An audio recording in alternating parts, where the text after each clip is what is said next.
बिस्मिल्लाहिर्रहमानिर्रहीम जी, मैं हूं ज़ुल्फ़िकार अली शाह और आप देख रहे हैं मरकज़ टीवी न्यूज़ चैनल। सबसे पहले हस्ब रिवायत हमारे नए देखने वाले जो दोस्त हैं उनसे रिक्वेस्ट है हमारे चैनल को सब्सक्राइब कर दें और बेल आइकन के बटन को ज़रूर दबा दें ताकि नई आने वाली वीडियोज़ जो हैं वो बर वक्त आप तक पहुँच सकें।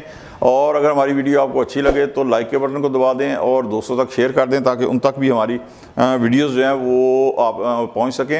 आज का जो हमारे वीलॉग का मौजू है वो ये है कि जो मौजूदा हालात चल रहे हैं, बल्कि मौजूदा क्या जो पिछले 2-2.5 साल से हालात चल रहे हैं, इसमें क्या कसूरवार कोई एक फ्रीक है, तो उस हवाले से थोड़ी सी गुफ्तगू करेंगे कि कसूर किसका है। मैं अपने एक जो पीपल्स पार्टी से तल्लुक़ रखने वाले दोस्त थे लेकिन वो तहरीक इंसाफ में चले गए हैं, तो उनसे मैंने पूछा, बड़े पुराने वो मकसद आप समझे जाले थे, 80 की दिहाई के अंदर पाकिस्तान पीपल्स पार्टी से उन्होंने जदोजहद की जनरल ज़िया के दौर से। तो मैंने उनसे एक सवाल किया कि मैंने कहा जी जनरल ज़िया के दौर में ये जो बार बार गिरफ्तारियाँ होती थी जिस तरह आप हो रही हैं, तो उन्होंने कहा शाह साहब गिरफ्तारियाँ क्या होनी है, एक दफ़ा गिरफ्तार होते थे तो ज़मानत ही नहीं होती थी हमारी। उस हवाले से फिर मैंने उनसे कहा कि जी ये जो बार बार गिरफ्तारियां हो रही हैं, सबसे पहले मैं वो आपको पॉइंट सामने ला रहा हूँ ताकि थोड़ी सी आपको समझने में आसानी हो जाए कि एक चीज़ जिस मुकदमे के अंदर ज़मानत बनती भी ना हो, उस मुकदमे के अंदर भी अगर ज़मानत हो जाए, और फिर एक मिसाल नहीं, 2 मिसाल नहीं, 3 मिसाल नहीं, बल्कि यहाँ तक हुआ कि कोर्ट ने कहा कि जी फ़लाँ तारीख तक किसी नए मुकदमे के अंदर भी आपने गिरफ्तारी नहीं करनी, यानी ये एक किस्म का कत्ल का लाइसेंस जो था वो दे दिया गया। तो उस हवाले से फिर इंतज़ामिया जो है वो उसे मजबूर होना पड़ा, यानी इंतज़ामिया को मजबूर कर दिया था कि आप जो मर्ज़ी कर लें, हमने ज़मानत देनी है। रात को गिरफ्तारी होती, सुबह ज़मानत हो जाती, और जिनमें ज़मानत गिरफ्तारी का खदशा भी होता उसमें भी कबल अज़ वक्त जो थी वो ज़मानत दे दी जाती। नतीजा क्या हुआ कि वो गिरफ्तारी रिहाई जो था ना, ये लुकन छुपी का जो था ना एक खेल, ये शुरू हो गया। ठीक है, अच्छा, उसके बाद आप ये देखें सेकंड कि साइफर केस के अंदर खान साहब ने भरे मजमे के अंदर एक कागज़ लहराया, मान लिया कि वो कागज़ ही होगा, और कहा कि जी ये साइफर है। उसके ऊपर फिर एक पूरी स्टोरी उन्होंने बिल्ड की, और फिर ऑडियो लीक भी आ गई कि जिसके अंदर वो कह रहे हैं कि हम साइफर से खेलेंगे। ठीक है जी, अच्छा, फिर क्या हुआ कि खान साहब से पूछा गया साइफर के हवाले से, खान साहब इनकार कर सकते थे, कोई मसला नहीं था, लेकिन उन्होंने बवांगे दहल 1 से ज़ायद इंटरव्यूज़ में, वीडियो इंटरव्यूज़ में, ये नहीं कि अखबारी इंटरव्यू में कहा कि जिसमें बाद में आदमी कहता है कि जी मेरा मकसद ये नहीं ये था, बल्कि वीडियो इंटरव्यू में उन्होंने कहा कि जी हाँ साइफर मेरे पास था, गुम गया, अल्लाह खैर सला, बड़ी मतलब जुर्रत से उन्होंने कहा। अच्छा, लेकिन क्या होता है इसके साथ फिर कि जिस दिन खान साहब अरेस्ट होते हैं उसके वेरी नेक्स्ट डे वो साइफर जो है इंटरनेशनल मीडिया की जीनत बन जाता है। ये क्या है, इसे भी आप जो है ना ज़हन में रखें। अच्छा, फिर क्या होता है कि जनाब खान साहब को गिरफ़्तार करने पंजाब पुलिस आती है। अब ये सारा चीज़ें क्यों पोस्ट की गई मेरी समझ से भी बालातर है। मैं खुद ये समझता हूँ कि इन सब चीज़ों के अंदर बहुत सारी कड़ियाँ जो है ना वो गायब हैं, लेकिन जो कड़ियाँ हमारे सामने हैं, मैं वो दूर की या अंदर की या वो नाम न्याज जो अंदर के ज़राए हैं उन हवाले से खबरें नहीं दे रहा। उन हवाले से करूँ तो बहुत सारी बातें मैं भी कर सकता हूँ, मेरे ज़हन में भी हैं बहुत सारी बातें कि 2022 के अंदर जो इलेक्शन हुए ज़िमनी कौमी असम्बली के या सूबाई असम्बली के, उनके अंदर 3/4 अक्सरियत से तहरीक इंसाफ क्यों जीत गई। मैं भी क्वेश्चन पुट अप कर सकता हूँ कि इन इलेक्शंस के अंदर भी बहुत सारी जगह पे के अंदर मैंने कहा ना जिस तरह वो कड़ियाँ गायब हैं कि इस तरह क्यों हुआ इस तरह, लेकिन मैं वो क्वेश्चन पुट अप नहीं कर रहा। मैं सिर्फ जो सामने की चीज़ें हैं मैं उन्हें हाईलाइट कर रहा हूँ कि साइफर लहराया गया और फिर ये माना गया कि जी वो गुम हो गया। ठीक है, उसके बाद जिस दिन खान साहब अरेस्ट होते हैं उसकी वेरी नेक्स्ट डे वो साइफर जो है वो मीडिया की जीनत बन गया।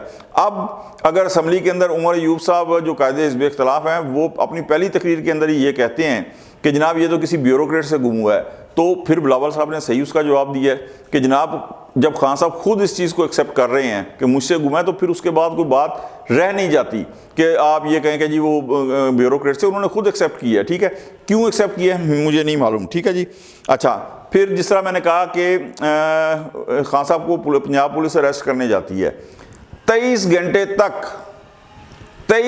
तक कनाल रोड के ऊपर और कुछ माल रोड के ऊपर पंजाब पुलिस का और तहरीक इंसाफ के जो कारकुन हैं उनकी बाकायदा वो पूरा इलाका मैदान जंग बना रहता है। आज तक पाकिस्तान के अंदर और पूरी दुनिया के अंदर कोई एक मिसाल दे दें कि किसी सियासी लीडर को पुलिस गिरफ्तार करने गई हो और 23 घंटे तक मैदान जंग बना हो और पुलिस पसपा होकर उसने बैक ट्रैक किया हो और गिरफ्तारी ना हुई हो। बल्कि यहाँ तो ये होता है कि पुलिस अगर किसी सियासी लीडर को गिरफ्तार करने जाती है बड़े आराम से ग्रेस से वो अपनी गिरफ्तारी देता है, लेकिन यहाँ पे مجھے نہیں سمجھ، اس کی بھی کڑیاں غائب ہیں کہ کیوں ایسا جو ہے نا کیا گیا۔ پھر اب آپ یہ دیکھیں کہ پاکستان کے لیے جو ایک پیکیج میں آئی ایم ایف کا منظور ہوا تھا، اس کی اگلی قسط ملنی ہے۔ ایک قسط ملی نگراں گورنمنٹ کو، جو 16 ماہ کی پی ڈی ایم گورنمنٹ کو تھی، ایک نگراں کو، اور ایک ابھی انہوں نے کہا تھا کہ جو الیکٹڈ گورنمنٹ آئے گی اس کو۔ خان صاحب خط لکھ دیتے ہیں، کیا آپ نے پاکستان کی تاریخ کے اندر کسی کو دیکھا ہے کہ آئی ایم ایف کو اس طرح کا خط لکھتے ہوئے کہ پاکستان کو آپ قرض نہ دیں؟ ٹھیک ہے جی۔ اچھا، پھر کیا آپ نے کسی کو دیکھا کہ حزب اپوزیشن میں رہتے ہوئے وہ جو کمنگ چیف جسٹس ہیں ان کی اپوائنٹمنٹ رکوانے کے لیے 12 آر تک جو ہے وہ کوشش کرتے رہے، اور 28 نومبر 2022 کو آپ کو یاد ہے دھرنا بھی دینا تھا؟ کیا آپ نے دیکھا ہے کہ جو سٹنگ چیف جسٹس ہو، مخالفت کی جاتی ہے لیکن اس کا کوئی طریقہ بھی تو ہوتا ہے نا۔ آپ اپنی گرفتاری کی آپ یاد کریں خان صاحب کا وہ کہ کس طریقے سے وہ حساس اداروں کے جو اہلکار ہیں انہیں کس کس نام سے پکارتے تھے۔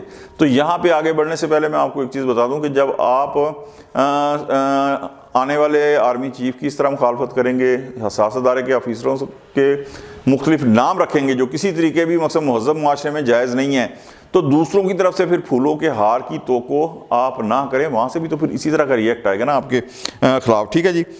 اب آپ آئیں ایک اور معاملے پہ، یہ جو بڑا ہوا ہے نا کہ بلے کا نشان چھن گیا 2021 کے اندر۔ 2021 میں الیکشن کمیشن نے تحریک انصاف کو کہا تھا کہ جناب آپ اپنے انٹرا پارٹی الیکشن کروا لیں۔ گورنمنٹ میں تھی نا، ادارے بھی ایک پیج پہ تھے اس وقت، سب کچھ اوکے تھا، کیوں نہیں کروائے 2021 کے اندر الیکشن؟ اس بات کا کوئی جواب نہیں ملا۔ پھر 2022 کے اندر بھی کہا گیا، ٹھیک ہے جی، اس کے بعد ہاں میں دونوں طرف بات کروں گا۔ پھر الیکشن کمیشن نے 6 ماہ فیصلہ روکے رکھا، کیوں؟